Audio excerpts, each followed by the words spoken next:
महाराष्ट्र और हरियाणा में विधानसभा चुनाव के नतीजे 19 अक्टूबर को सामने आ जाएंगे। 15 अक्टूबर को चुनाव होने थे। अब नजरें जम्मू कश्मीर पर टिकी हुई हैं और टिकी हुई है झारखंड पर। यहां पर भी कई फेजेस में इलेक्शंस होंगे। समय से एक्सक्लूसिव बातचीत में चुनाव आयुक्त डॉक्टर नसीम जैदी ने कहा कि ज्यादातर पार्टियां चाहती हैं कि जम्मू कश्मीर में चुनाव समय पर हो, लेकिन अंतिम फैसला 18 अक्टूबर को राज्य के दौरे के बाद ही सामने आएगा। समय संवाददाता नीरज कुमार ने नसीम जैदी से खास बातचीत की, आपको दिखाते हैं। महाराष्ट्र और हरियाणा में मतदान संपन्न हो चुका है और अब बारी है जम्मू कश्मीर और झारखंड की। इस वक्त हमारे साथ बात करने के लिए डॉक्टर नसीम जैदी, चुनाव आयुक्त, मौजूद है। सर, समय में आपका स्वागत है। धन्यवाद। किस तरह से आप लोग जो चुनाव हुए हैं 2 राज्यों में, उसका आकलन किस तरह से करते हैं? सबसे पहले धन्यवाद इस साक्षात्कार के लिए। आपको बताना चाहेंगे कि महाराष्ट्र और हरियाणा के चुनाव के बारे में आयोग संतुष्ट है कि हमारे चुनाव प्रत्येक बार की तरह संतोषजनक ढंग से संपन्न हुए, शांतिपूर्वक हुए। आयोग बहुत संतुष्ट है कि इन दोनों चुनाव में पिछले बार के लोकसभा, उससे पिछली बार के विधानसभा चुनाव से कहीं ज्यादा मतदान हुआ है। और आपकी जानकारी के लिए, दर्शकों की जानकारी के लिए, अंतिम तौर पर जो सूचना हमारे पास आई है उसमें हरियाणा में तो रिकॉर्ड मतदान का प्रतिशत हुआ 76%, जबकि पिछले दोनों लोकसभा और उससे पिछले विधानसभा में 71%, 72% के आसपास रहता था। और इसी तरह से महाराष्ट्र में अंतिम सूचना के हिसाब से 64% मतदान हुआ है। अब बात करते हैं जम्मू कश्मीर और झारखंड की। दोनों स्टेट्स ऐसे हैं कि जहां मल्टी फेज्ड इलेक्शन होंगे। जम्मू कश्मीर की स्थिति के लिए आपकी तरफ से एक टीम भेजी गई थी डिप्टी इलेक्शन कमिश्नर की। उनकी रिपोर्ट में क्या कहा गया है, हालात क्या है वहां, क्या चुनाव कराने की स्थिति में है? जैसे दर्शकों को मालूम है कि जम्मू और कश्मीर में इस बार सबसे भयंकर बाढ़ आई, जिससे वहां पे बड़ा भारी नुकसान हुआ है। उसके आंकड़े वगैरह सब हमारे पास उपलब्ध हैं। हमने एक विशेष टीम जम्मू एंड कश्मीर में भेजी थी अपने डिप्टी इलेक्शन कमिश्नर के साथ। उन्होंने 2 दिन तक वहां पर जम्मू और श्रीनगर में अध्ययन किया और उसके बाद आकर उन्होंने पूरे हालात की एक रिपोर्ट हमें पेश करी है।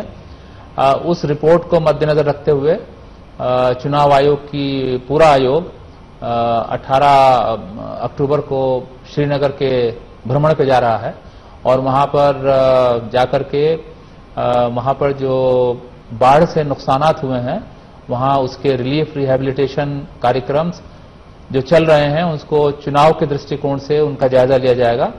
वहां पर जो हमारे दूरसंचार की व्यवस्थाएं हैं, जो वहां पर पावर सप्लाई की सिचुएशन है, उसका जायजा लिया जाएगा।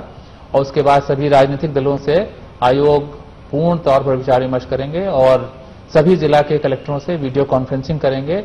ग्राउंड लेवल की जानकारी प्राप्त की जाएगी और उसके बाद जो है हम उसी के बाद ही ये तय होगा कि वहां चुनाव कराए जाए कि नहीं।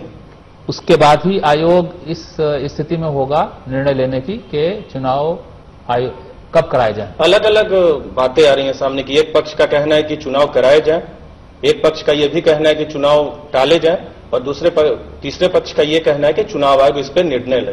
तो ये बात महत्वपूर्ण हो जाती है कि क्या अगर वहां ऐसी स्थिति न हो कि मतदाता जो है उनको वोट कराने की स्थिति में आप न होंगे तो क्या मतदान टाला जा सकता है वहां? देखिए, हमारे संविधान के हिसाब से चुनाव कराने की एक समय सीमा है और उस सीमा के अंदर हमें चुनाव कराना हमारी बाध्यता है, हमारा ऑब्लिगेशन है, हमारा ड्यूटी है, हमारा फंक्शन है। इसी चीज को तय करने के लिए आयोग श्रीनगर भ्रमण पे जा रहे हैं। मोटे मोटे तौर पर विभिन्न राजनीतिक पार्टियों ने विभिन्न प्रकार का फीडबैक दिया है। अलग अलग तरह का फीडबैक दिया है। जैसा कुछ पक्ष में, कुछ विपक्ष में। जैसा कि आप समाचार पत्रों से या चैनल्स के माध्यम से देख रहे होंगे, कुछ मेजॉरिटी पॉलिटिकल पार्टी चाहती हैं कि चुनाव समय से हो। कुछ विपरीत फीडबैक भी है। और जो बात आप बता रहे हैं कि पार्टिसिपेशन वगैरह कम हो सकता है, इस तरह की बात भी विभिन्न माध्यमों से आ रही है। ये भी आ रहा है कि रिलीफ और रिहेबिलिटेशन वर्क प्रभावित न हो मॉडल कोड ऑफ कंडक्ट की वजह से। तो इस तरह के जो फैक्टर्स हैं उन सब के बारे में एक बहुत गहराई से जायजा आयोग 18 तारीख को जाकर लेंगे और उसके बाद उस पर फैसला किया जाएगा। झारखंड की बात करते हैं। झारखंड में कब चुनावों की घोषणा करेंगे आप लोग? देखिए, चुनाव की सीमा झारखंड में 4 जनवरी है और इसलिए कॉन्स्टिट्यूशनल ऑब्लिगेशन है कि हम झारखंड में चुनाव 4 जनवरी से पूर्व संपन्न कराएं और जो स्टैट्यूटरी टाइम लिमिट्स प्रोवाइडेड हैं तो झारखंड के चुनाव भी हमें जल्दी ही घोषणा। जाहिर सी बात है आप इस बारे में नहीं बताएंगे कि कब घोषणा करेंगे, लेकिन कब तक घोषणा हो सकती है, कितने दिनों में, ये इसकी तो कोई संभावना होगी? जैसे मैंने बताया कि 4 जनवरी की समय सीमा को ध्यान में रखकर हम चुनाव की घोषणा उपयुक्त समय पर करेंगे। 3 से 5 चरणों में चुनाव की संभावना है, वहां मल्टी फेज इलेक्शन ही होंगे ना झारखंड में? देखिए, झारखंड और जम्मू कश्मीर की कई समस्याएं हैं जी। वो चाहे लैंड ऑर्डर की हो, सुरक्षा की हो, चाहे वो नक्सल प्रभावित क्षेत्रों की हो, वो एक फैक्टर है। दूसरा, पिछले चुनाव में इन सब चीजों को ध्यान में रखते हुए कितने फेज में चुनाव कराया गया था, वो भी ध्यान में रखना पड़ेगा। और तीसरा ये कि पर्याप्त सुरक्षा बलों की उपलब्धता को भी ध्यान में रखना पड़ेगा।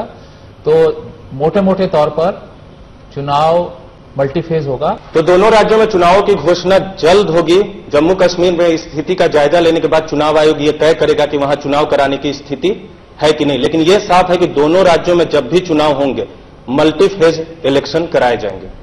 इस समय कैमरा पर्सन योगेश नंदा के साथ दिल्ली से नीरज कुमार।